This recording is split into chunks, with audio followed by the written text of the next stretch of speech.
மரியாதை கட்டு போகும். ஏமாத்திர வேலை வச்சுக்கூடாது. நேத்தான் போய் பெங்களூர்ல போய் காசு 500 ரூபாய் கொடுத்து எடுத்துன்னு வந்தோம். உர்ரா டோப்பா டேய், நீ 500 ரூபாய் கொடுத்து எவ்வளவு கஷ்டப்பட்டு எடுத்து வந்தோம் சத்தியவேல். உர்ரா டோப்பா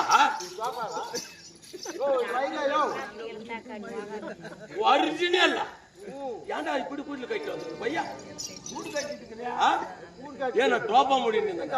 சரி இப்ப நம்ம எங்க போனோம்? நீங்க எங்க இருக்குதாடா? எங்க